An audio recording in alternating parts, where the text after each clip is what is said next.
మసాలాలో సహజమైన రుచి ఎన్ఎస్పి మసాలాతో 100% natural spices, no chemicals and preservatives, pure flavour, strong aroma with NSP masala. నేను విన్నానండి F1 F2కి వెంకటేష్ గారు అండ్ మీ కాంబినేషన్ అంటే వరుణ్ తేజ్ గారి రోల్ మీరు చేయాల్సింది అడగలేదండి, అసలు రాలేదు నా దగ్గర. టాక్ ఉంది బయట. లేదు, వెంకటేష్ గారితో నాకు ఇప్పుడు ఎందుకంటే అలాంటి సినిమా చేయాలి, అలాంటి కామెడీ పండాలి, ఆ మేనరిజం అంటే అల్లరి నరేష్ మాత్రమే చేయగలడు స్క్రీన్ మీద, ఆడియన్స్ అలా లేదు చేయగలరు కానీ అనేది వరుణ్ బాగా చేశారు. బట్ అలా కాదండి, అంటే నేను నెవర్ అప్రోచ్ అండి. ప్రాబ్లీ ఎక్కడ అసలు నా పేరు కూడా రాలేదండి ఇప్పుడు నాకు. ఎందుకంటే అనిల్ గారు నాకు బాగా తెలుసు. సుడిగాడికి నా సినిమాలకి చాలా సినిమాలకి రైటర్గా కూడా పనిచేశారు Anil Rao garu. So if that would have been a case you would have directly called me. And Venkatesh గారితో అంటే లైక్ ఐ నో, అంటే నాకు బాగా ఇష్టమైన హీరో అండి. అంటే మా బ్యానర్ మా నాయుడు గారు అంటే మాకు గాడ్ ఫాదర్ కాబట్టి అంటే ఫ్యామిలీ అందరూ, సురేష్ బాబు గారు కానివ్వండి, వెంకటేష్ గారు కానివ్వండి, రానా కానివ్వండి, వెరీ క్లోజ్ టు ఆ ఫ్యామిలీ అండి. అండ్ డెఫినెట్గా ఆయనకున్న కామెడీ టైమింగ్ నాకు బాగా, నేను ఎంజాయ్ చేస్తానండి వెంకటేష్ గారు కామెడీ టైమింగ్. సో డెఫినెట్గా I would love to work అండి. But no one approach me for F1 or F2. Okay, అంటే స్టార్ హీరోల్లో అంటే మీరు కూడా చాలా కామెడీ క్యారెక్టర్స్ చేశారు కాబట్టి స్టార్ హీరోలలో మీకు బాగా కామెడీ టైమింగ్ నచ్చేది ఒకటి వెంకటేష్ గారు అన్నారు, చిరంజీవి గారు, ఎస్, రజనీకాంత్ గారు, అమితాబ్ బచ్చన్ గారు. మా ఫాదర్ చెప్పేవారు అంటే నాకు, అంటే మా ఫాదర్ ఏం చెప్తూ ఉండేవారంటే ఫస్ట్లో నేను కూడా ఇంటి కామెడీ సినిమాలు అవుతున్నాయి, సీరియస్ సినిమా అవ్వట్లేదు, చేయట్లేదు అంటే అయ్యే వస్తున్నాయి అనేటప్పుడు ఆయన చెప్పారు, అరే కామెడీ చాలా కష్టం చేయడానికి, గుర్తుపెట్టుకో చిరంజీవి గారు కానీ ఇప్పుడు సూపర్ స్టార్స్ ఎవరైనా అక్కడ మా రజనీకాంత్ గారు కానీ, అమితాబ్ బచ్చన్ గారు కానీ, వాళ్ళు చిన్న ఫన్ యాంగిల్ ఉంటుంది. ఆ ఫన్ యాంగిల్లో వాళ్ళు చేసినంత కామెడీ చేయలేరు. ఏ యాక్ట్ ఇప్పుడు you want be a star or anything, they have to be very good at comedy అని.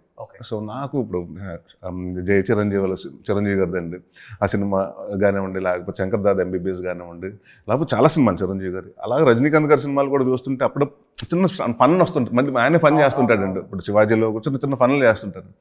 సో ఐ థింక్ నా వీళ్ళు ఇష్టం. బట్ అసలు యాక్టర్గా అయితే కమల్ హాసన్ గారు మళ్ళీ ఆయన ఒకడు, హీ డస్ ఎవ్రీథింగ్. ఇప్పుడు బీట్ ఒక బామ్మనే సత్యభామనే చేయొచ్చు, లేకపోతే మన పంచతంత్రం లాంటి కామెడీ సినిమా, తెనాలి లాంటి కామెడీ సినిమా, ఆయన ఒక డిఫరెంట్ అండి. సో నాకు బాగా అంటే చిరంజీవి గారు అండ్ వెంకటేష్ గారు కామెడీ టైమింగ్ చాలా ఇష్టం అండి నాకు. ఇప్పుడు మహేష్ బాబు గారితో కాంబినేషన్ చేశారు కదా మీరు, అది బ్యాక్ టు ఫామ్ మళ్ళీ నేను వచ్చేసాను అన్న ఫీలింగ్ ఉందా, లేకపోతే ఆ టైంలో మంచి హైప్ వచ్చింది అన్న ఫీలింగా, లేకపోతే మైనస్ అయింది నాకు కొంచెం అన్న ఫీలింగ్? మైనస్ ఎందుకు అవుతుందండి, ప్లస్ అయిందండి. ఎందుకంటే నేను ఫస్ట్ షాక్ అయింది ఏంటంటే అతడు ఓకే నన్ను ఎప్పుడైతే వంశీ పైడిపల్లి గారు పిలిచారు మహర్షిక సినిమాకి, అతడు it would been a comedy character. College students అంటున్నారు కాబట్టి అక్కడ ఏదో ఫన్, ఆ కాలేజ్ క్యాంపస్లో ఫన్ ఉంటుంది. I never know my character would be that serious. So that was the thing అండి. దెన్ ఆ సినిమా నా క్యారెక్టర్ సీరియస్ అవ్వటం అండ్ ఆడియన్స్ యాక్సెప్ట్ చేయటం, దట్ వాస్ లైక్ ఓకే, అంటే కామెడీ కాదు సీరియస్ చేసినా కూడా నాకు ఒక కాన్ఫిడెన్స్ వచ్చిందండి. దాని తర్వాతే కదా నాంది.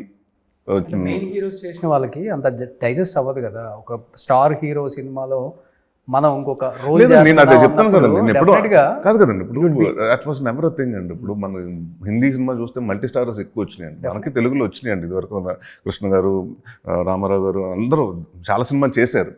బట్ నేనేమన్నానంటే నేను right from the beginning Shambho Shiva Shambho కానివ్వండి, గమ్యం కానీ మల్టీ స్టార్స్ చేసుకుంటూనే వచ్చానండి. అక్కడ నా హీరో, నా క్యారెక్టర్ ఎక్కువ. ఇప్పుడు గమ్యం అయితే నాకంటే ఎక్కువ చొరవగా ఉంటుందండి.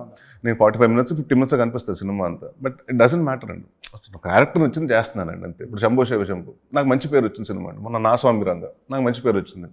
సో డెఫినెట్గా నేను నా సోలో హీరోగా సినిమాని చేసుకుంటూ వెళ్తే, బట్ అప్పుడప్పుడు నాకు మంచి కథలు వచ్చి నాకు ఇంపార్టెన్స్ ఉంది, ఈక్వల్ ఇంపార్టెంట్ ఉండాలంటే. ఐ కాంట్ ఆస్క్ మహేష్ గారు అంత ఇంపార్టెన్స్ నేను అడగను కానీ, బట్ నెక్స్ట్ ఇంపార్టెన్స్ నాకు ఉండాలి. అలాంటి ఇంపార్టెన్స్ ఉంటే డెఫినెట్గా I will definitely do it and I'm very open and I'm always ready to do multi starrers.